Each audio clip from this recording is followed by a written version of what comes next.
And over the last unit, we've been talking about functions.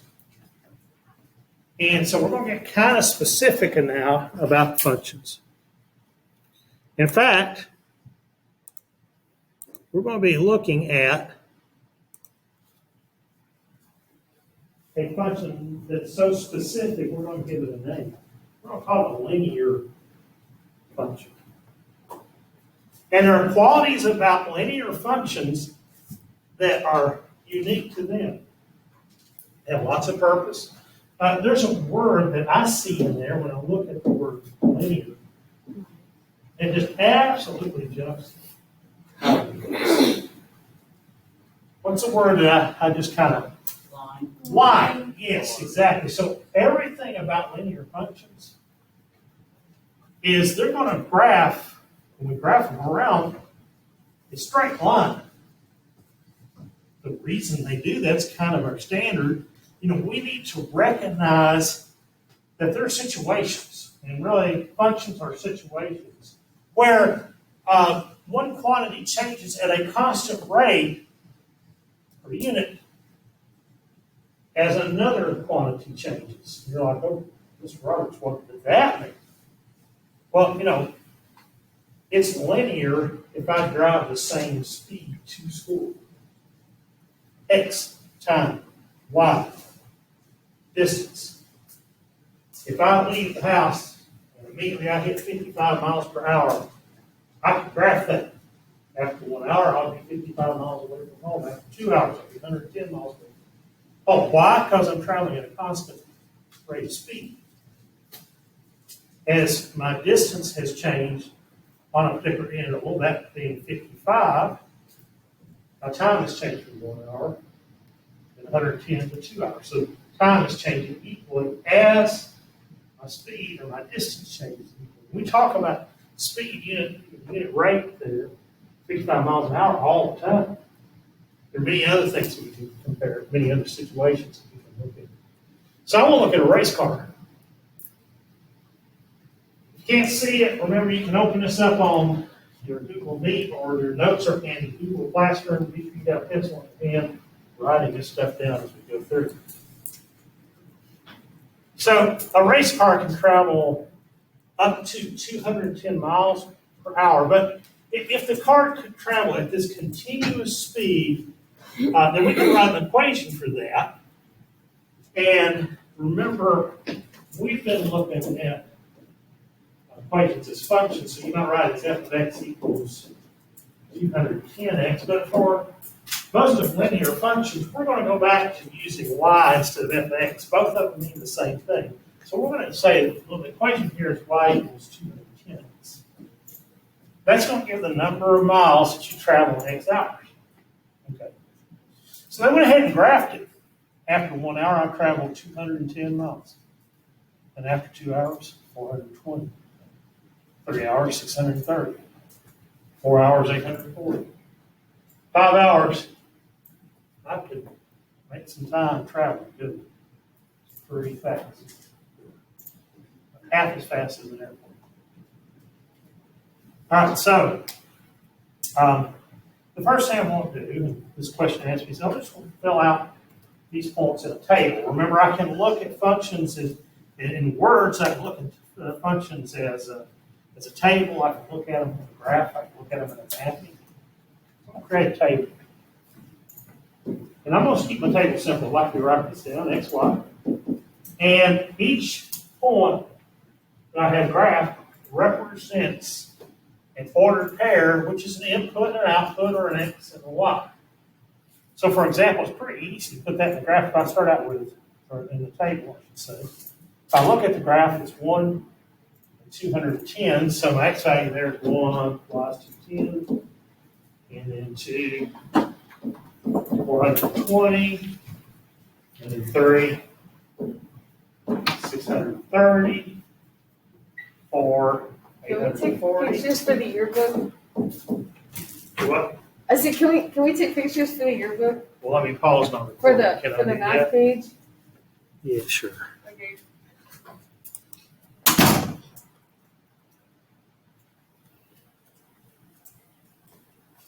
So I've taken each of these ordered pairs, I've put them in a table. And I want to just examine the table. That's what the B and the C part of this question is asking me to do. See, what I want to know here is from the first ordered pair to the second ordered pair, how much does it change? And how much is it increasing? From 1 to 2 it increases by how much? Well, that's the Y value, sure enough. It increases by 210 in my Y value. My X value is increasing by just 1, isn't it? All right, so let's go from 2 to 3. From 2 to 3, it's increasing by 1 as well, right? How much is it increasing from 420 to 630? 210, yeah. And likewise, 3 to 4, it's increasing by 1 there, and 210. Do you see that in relationship to my Y values, which are increasing at a constant rate of 210, so also is my X values, my hours, increasing at a constant rate too. They're different numbers, but they're the same number each time. Now, we like to talk about change. If I asked you, how much did, it change from this morning to this evening? I had $40 this morning, and this evening I had $20. How much did it change? It went down, how much? $20, right, yeah. So I would say, well, the change in money has been $20. I would take, $40 and subtract $20 from $40. So it's how I find change I subtract, right? It's how I find out how much something changed. Well, let me introduce you to a Greek letter. This Greek letter is called delta. It looks like a triangle, doesn't it? Delta Y over delta X. Change in Y. How much it changed over my change in X. In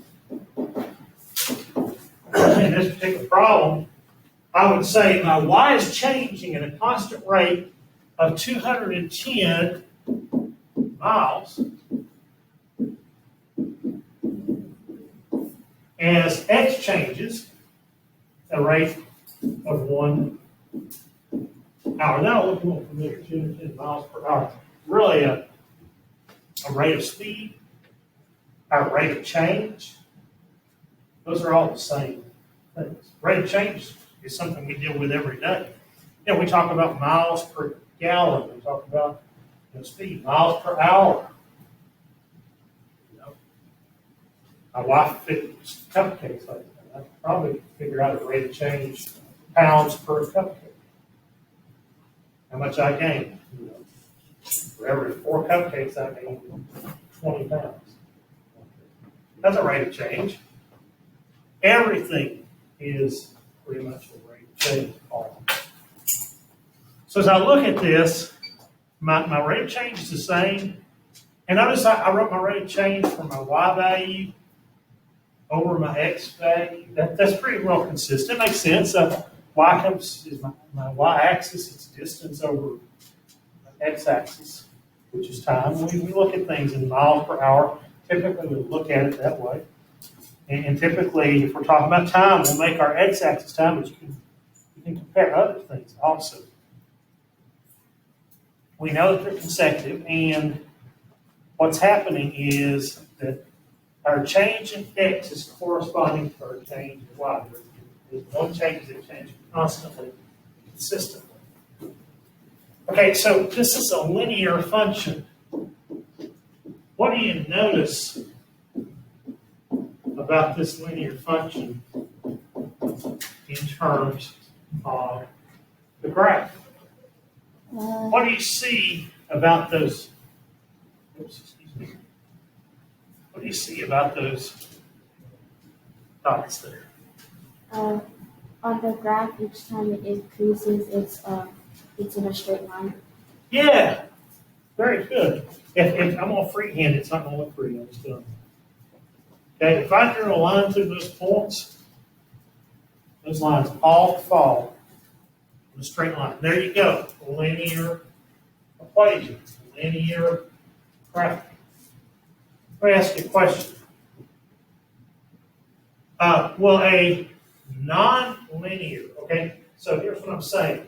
A function that if I graphed it, it isn't a straight line. It may be curved. It may have a different look about it. Well, a non-linear function have a constant change in x that corresponds to a constant change in y. Yes.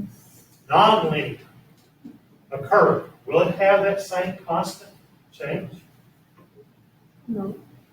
Oh. At least it's not her head. Yes. No. Well, let me ask you this, okay? If I graphed my leading home, okay? So here we go.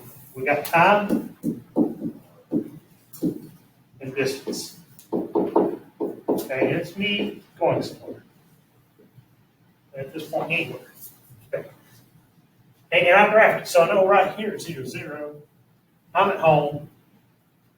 I haven't started to leave, so time hasn't done anything, nor has distance. And I jump in my car, and immediately, just like that, I'm traveling 55 miles an hour. No speed up, no slow down, just boom, 55 miles an hour. And so as I do that, you get to 1 hour, 2 hours, whatever. My travel time, if I don't change that speed, if it stays constant, I'm freehanding a line here. I'm going to give you a heads up, my line is not going to be perfect. It's straight, so you got to use your imagination. As I travel, my distance in relationship to time, if I'm traveling at solid 55 miles an hour, the rate of change is constant, right? I mean, in relationship to time and distance. In other words, the farther I travel, the more time that has expired, and those things are changing at equal amount. That graph is a line. So those stay constant, but let me ask you this. Let's say this was not the way that I drove. Let's say I drove and I left the house and I started speeding up. I get on 160, go really fast. Got pulled over by the cops for speeding. What happens? I'm sitting there, right? Sitting there. Okay, right here, cop left. Right here, I'm crying. I got a ticket. Okay? And then I get mad. And I said, I'm going home. Because the cop pulled me over. I mean, the police officer, excuse me. And so I go back home. What's the difference about the way I'm going home? You're slowing down. I'm way slower, aren't I? Okay. Now I ask you, that's a non-linear function. It's a really crooked function. It's the best I can draw for you. Okay? It's a pitiful function, This part is especially sad. All right? But it's the worst frowny face I've ever drawn in my life. I ask you, do I have a constant change in x that corresponds to y? Or is the change varying? It varies, doesn't it? Because right here, while I'm sitting there, my time keeps moving on, but y stays the same. My distance from home doesn't change at all. Because I'm sitting there and the police officer is writing me a ticket, looking up my driver's license, checking out my insurance, running my tags.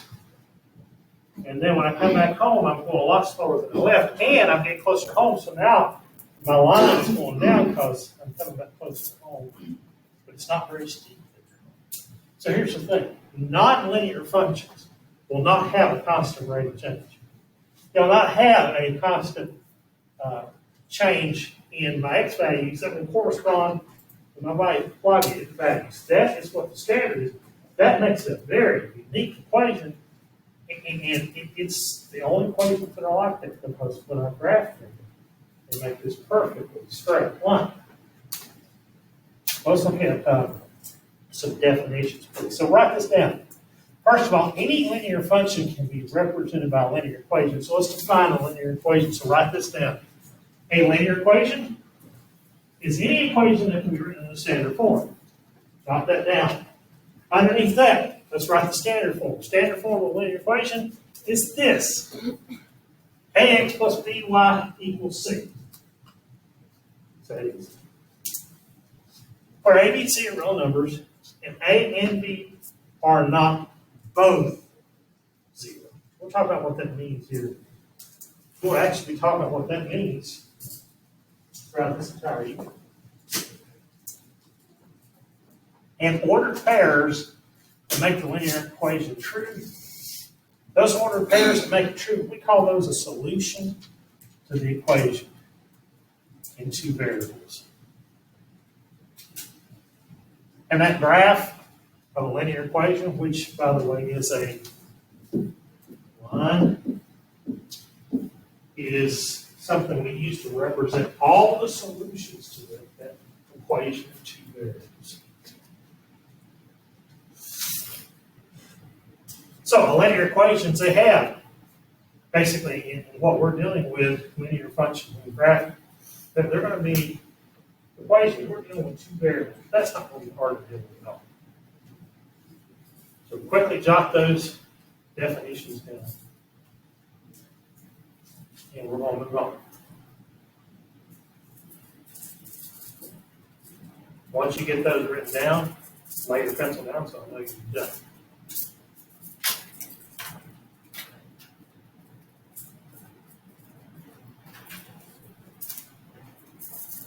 So let's talk about some ways here if you're finishing that up.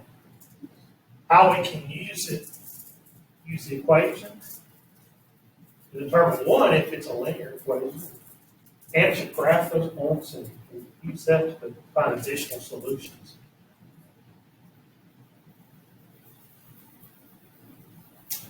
Give you about another 25 seconds.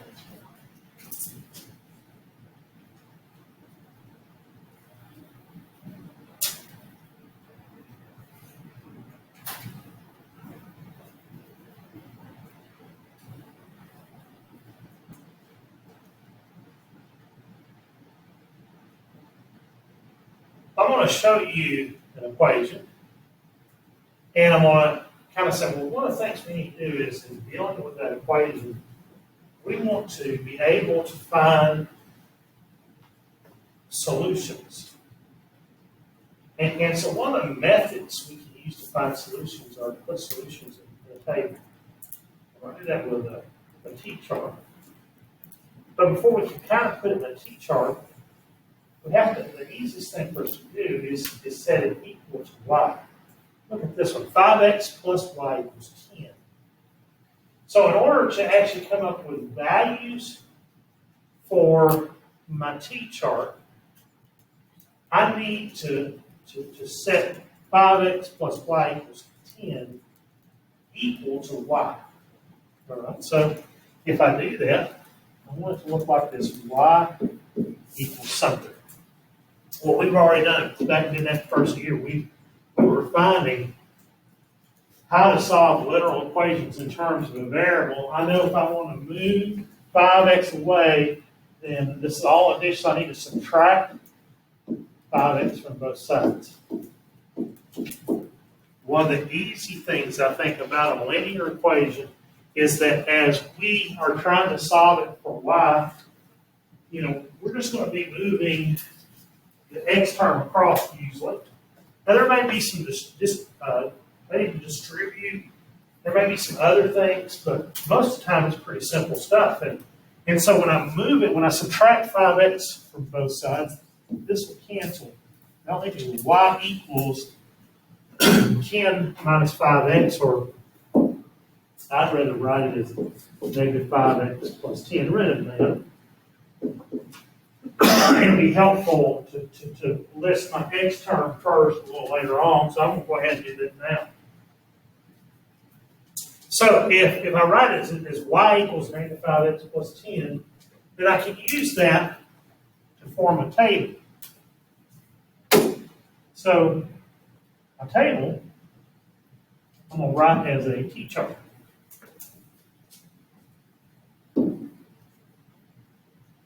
So I'll say, okay, well, here is x, here's y. And I can choose values for x, and typically I probably want to choose a negative. I'm going to choose really small numbers because that means my math is kind of easy. I'm always going to choose 0. That's the easiest one in the world to do.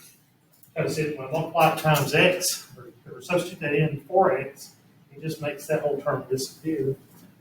1 and 2. And really, the reason I had you doing the bell ring you did today was because you're kind of doing this sort of thing. See, what I'm going to do is I'm going to take this equation, this y equals negative 5x plus 10, and I'm going to substitute in for x, a negative 1. All right, and then I'm going to solve that equation. So negative 5 times negative 1 is positive 5. Positive 5 plus 10 is 15.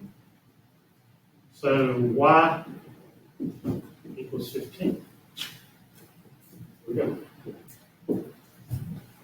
I'll do that again for x equals 0. So it's negative 5 times 0 plus 10. I like that one a lot because 5 times 0 is 0. In fact, anytime I substitute a 0 in for x, if I'm multiplying it, it just cancels it out, right?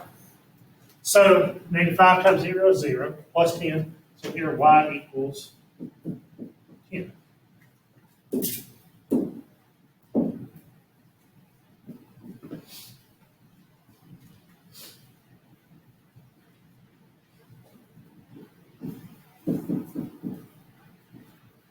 And I'll keep doing that, right? Plug it in for 1 in for x here is negative 5 times 1 plus 10. So it's negative 1 here. So negative 1 times negative 5, positive 5, 5 plus 10 then is, hold on. You're right. So I need to plug in a positive. There you go. Negative 5 times 1 is negative 5, so negative 5 plus 10 is a positive 5. Do we see that x is changing consistently? It's gaining by 1, right? Gaining 1 to 0, gaining 1. 0 to 1, gaining 1, 1 to 2. And notice y is doing what? It's going down by 5. Yeah, 15 to 10, down by 5. 10 to 5, down by 5. I can predict, without even doing the math, if it's linear,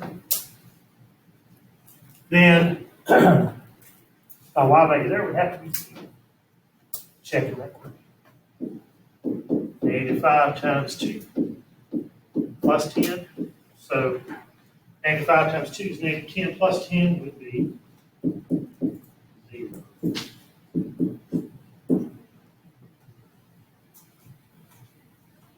That's one way to do it. Do you remember another way to figure out a table without doing the arithmetic part of plugging it in? Do you remember how I showed you another way? Did anybody remember? If you remember, can you tell me another way? Anybody think of a way? Oh, come on. What are you thinking, Angel? It has a name. Somebody? What did you say? What? What did you say? What's another way for me to figure out the table for an equation? There's a great shortcut way to do it. Yes, sir? You can normally tell because there's a very similar rate of change. Yeah, it's the same. Everyone was shoot for. You're right on it. Yeah, he says, well, I can just figure the next one's going to be negative 5 because it keeps going down by 5, right? Yeah, that's one way. First two very straight. Well, what I was actually going for is here. Remember that? That's called a graphing. Yeah, and so the cool thing about that graphing calculator, remember I can go here and put in the y equals, in this case my y equals negative 5x plus 10, so I go negative. I have to use that sign, not a subtraction sign. 5x plus 10. And remember, I can hit the orange key. And right above the word graph, it says table. Bingo, look what I have there. In fact, that'll extend the table either direction. I just place the cursor up and keep scrolling. I can get as far in the negative way as I want to go, or I can go down and get as far positive as I want to. I mean, notice it matches up, right?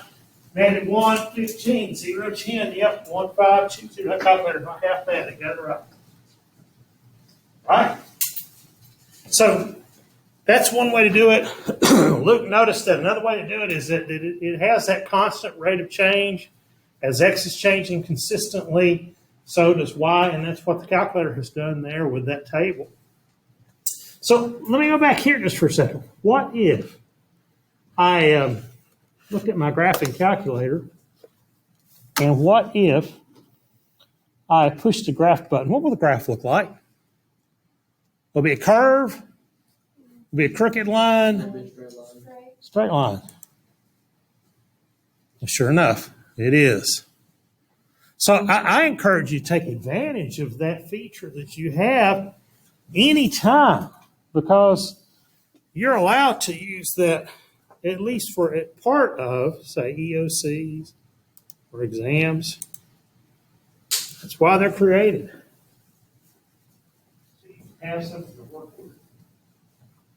So let's take these points and let's put them on my graph. Now this graph is not my favorite because each hash mark represents 2 instead of 1. So I have to kind of be careful. The first one's -115, so I go halfway between 0, 0 and the hash mark.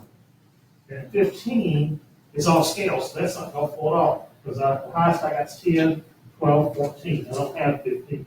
It would be somewhere right up there, but it's off the graph, right? So I'm not even going to go there with that one. So let me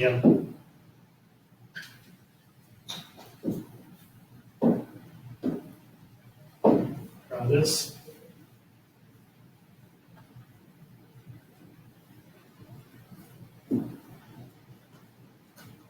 Small graph then 0 and 10. So here is X according to 0, I go to 10. Graph it, there it is.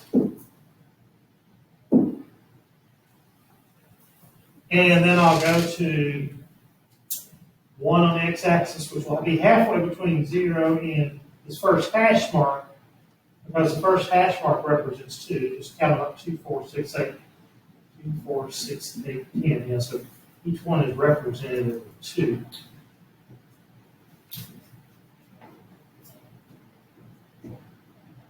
So I want to graph 1 and 5, so go halfway between 2, 4, and halfway between again, so that one will fall right up there. And I should really label those.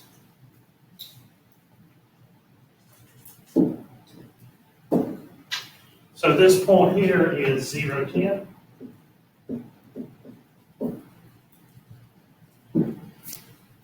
And this point is 1, 5. And I'll do one more point here. The next point is 2, 0. Right, and that point falls right here. That's 2, 0. And really the solution is not just those 3 points, because all the fractions, all the decimals, all the real numbers between each one of those are solutions that will adjust. And so the representation of the solution for this, all those points in between, and it becomes a straight line. So that's the graph of 5x plus y equals 10. Anything false on that line is a solution. Let's look at another quick example. Let's take this one and let's write it as in terms of y. If I do that, then I need to move -4x over to the other side of the equation. I can rewrite it as y equals positive 4x plus 11. So that works. And then I need to come up with a t-chart. I could use a graphic calculator, or I can just use my brain. I won't use my brain. And 1, 0, 1. I'm going to try that again, see what kind of numbers I get. So -1 times 4 is -4. -4 plus 11 is what? Negative 4 plus 11, positive 7. 0 times 4, 0. Plus 11, 11. 1 times 4, 4 plus 11, 15. 2 times 4, 8. Plus 11, 19. By the way, if I go to graph those points and they don't form a straight line, what do you think's wrong? If it's a linear equation, I've just done some math wrong in my table. So, if I graph those points, negative 1, positive 7, 2, 4, 6, 7, there it is. 0, 11, there it is. Positive 1, 15, basically off the scale. 2, 19, off the scale. So I just really have 2 points here that are on scale. Check it out, those 2 points will form a line. Really, if I go 1, 15, it's going to be right up there. Oops, it's 1, 15 up there. And F2 is on the line also.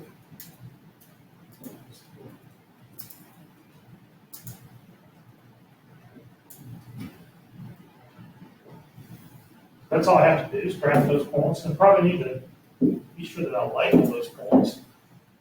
This first point was negative 1, 7. Right, label it blue.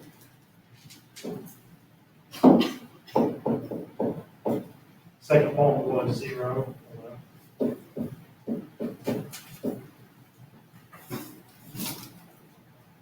So, do you think that's linear? Yeah. It is. I want to look at a couple of other problems. Let's get down to them, so I'm going to fast forward here just for a second. I want to examine just some equations and say, hey, are these linear or not linear? What do you think? What about 2x plus y equals 4? Linear or not linear? What do you think?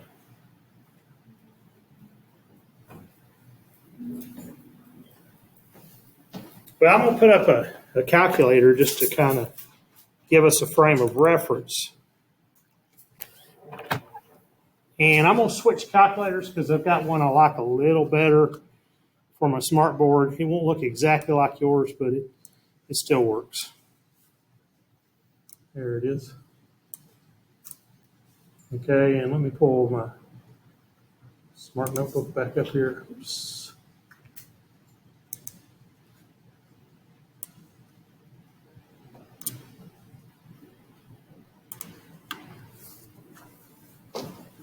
All right, so let me clear this thing out.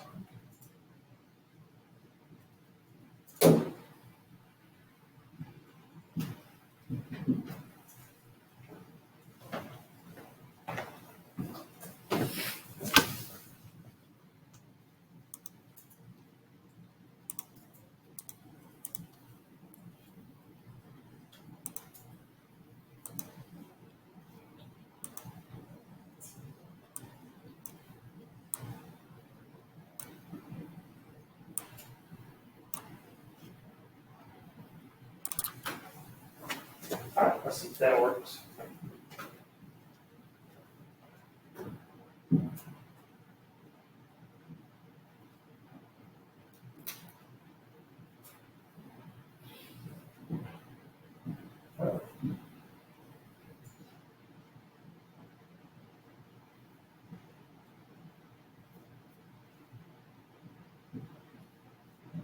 There we go.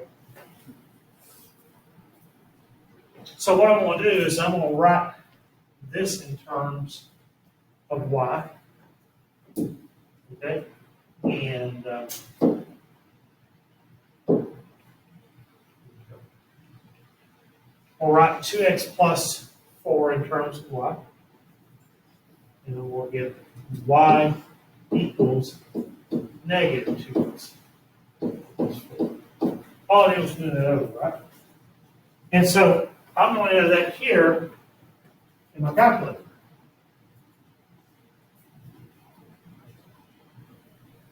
So y equals negative 2x plus 4. When I graph it, can you predict what you think it's going to will be a straight line or not? What do you think? Yes or no? Straight line? Linear? Not linear. At least one person says it's linear. So I graph it, sure enough it is. So I'm gonna write that this one is linear, okay? How about this one, 2x squared plus y equals 6? What do you see different in that equation from the first one? Has As a, a 2 at the top. yeah, we call that an exponent, right? Exponent or square. And if I write that in terms of y, it's y equals negative 2x squared plus 6, okay? I just move the negative 2x squared over the equal sign, subtract 2x from both sides, 2x squared from both sides. I'll put that in my graphing calculator. Then that would be negative 2x squared, all right, plus 6. Will that graph is a straight line, do you think, or will it be different? What do you think? What? Different. Different? Let's see. You sure? Yes. Think positive? Yeah. Okay. See, very convinced. Oh, that's not a straight line, is it? Okay, so that's not linear. Okay, well, look at this one. Y equals x to the third plus 1. Well, that graph is a straight line. What do you think? No. No? Elisa says no. Are you sure? Some of you are not thinking. Dylan, is that graph is a straight line? Yes or no? What do you think? She says it will not. What do you think? It will. It won't. Okay, Dylan thought about, well, what do you think, Luke? Straight line or not? Y to the third plus 1. Yeah, that's not a line. That's not a line? Okay. Why? It's just not the graph. That's definitely not a line. So x to the third plus 1. Did Graph. you see? Ah! Did you see? No, straight lines. I'd say that's not linear.